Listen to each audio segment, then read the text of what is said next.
प्रवीण गायकवाड शाईफेक प्रकरण. सोलापुरात मराठा समाजाच्या बैठकीत तुफान गोंधळ, एकाला मारहाण.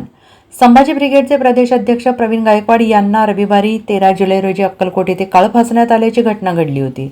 अक्कलकोट येथील स्वामी समर्थ अन्नछत्र मंडळाचे संस्थापक अध्यक्ष जन्मे जयराज भोसले यांच्या सत्कारनिमित्त प्रवीण गायकवाड हे रविवारी पत्नीसह अक्कलकोटला आले होते. यावेळी घटना घडली. या घटनेनंतर मराठा समाजाने आक्रमक भूमिका घेतली.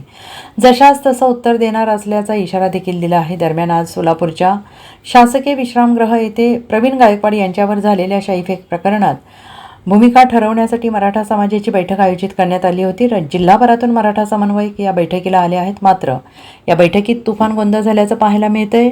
प्रवीण गायकवाड यांच्यावर झालेल्या शाईफेक प्रकरणात भूमिका ठरवण्यासाठी मराठा समाजाची आज सोलापुरात बैठक आयोजित करण्यात आली होती. या बैठकीला मोठ्या संख्येनं सोलापूर जिल्ह्यातून पदाधिकारी आले होते आणि यावेळी बैठक सुरू असतानाच अमोलराजे भोसले यांच्या विरोधात एका कार्यकर्त्याने वक्तव्य केले. त्यानंतर अमोलराजे भोसले यांचे समर्थक कार्यकर्ते भडकलेत.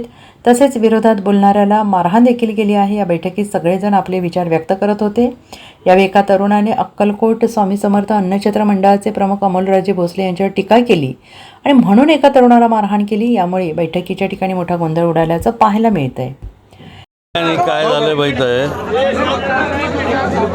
सगळ्या सकल मराठा समाज क्रांती मोर्चा सेवा संघ यांनी बैठक आयोजित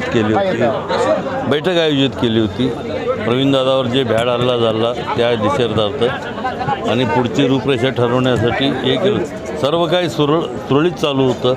त्यावेळेला एक पंढरपूरच्या वकिलांनी त्याला माहिती नसल्यामुळं काय तर वेगळं बोलल्यामुळं थोडं गोंधळ उडाला. तुमचा कुठेतरी एकेरी उल्लेख केल्यामुळे कार्यकर्ते नाराज झाले का? आहे आता ते भावना दुखावणार, पण तसं काय आम्ही आणि आमच्या मुलांनी माझ्या अमोलराजेंनी त्या माणसाला चांगलं सज्जड दम दिलंय. तू हे केला बरोबर केलं नाही, ते कानात ते बोलत होते पण ते चुकीची माहिती घेऊन त्यांनी बोललं, त्यामुळे थोडं गोंधळ उडाला. तुम्हाला कोणीतरी टार्गेट करताय का? कारण गेल्या 2 दिवसात आता काय कल्पना नाही, चर्चा समोर येत आहेत. कल्पना जन्मेजयराजे भोसले त्यांच्या कुटुंबियावर सातत्याने प्रश्न उपस्थित करतायत काही लोक. कोण आहेत आणि काय असं हे करतात ते आता समोरच येत नाही. मी काय व्यक्त करू?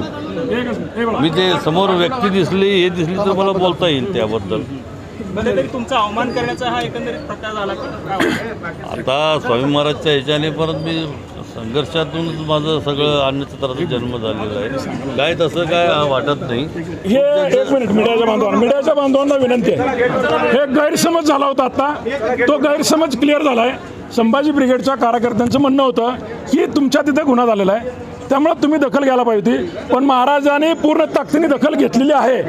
हे गैरसमज झाला बाहेर आणलेला कार्यकर्ता, पण स्पॉटवर जे संभाजी ब्रिगेडचे कार्यकर्ते अक्कलकोटमध्ये होते त्यांनी आत्ता सगळ्यांनी स्पष्टीकरण दिलेलं आहे. त्यामुळं मीडियाच्या बांधवांना विनंती आहे की चुकीचा गैरसमज तुम्ही पसरू नका. धन्यवाद.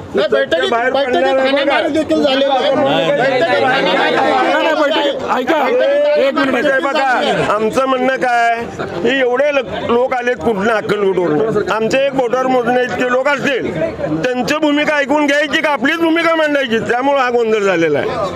Bureau report, SBN Marathi, Solapur.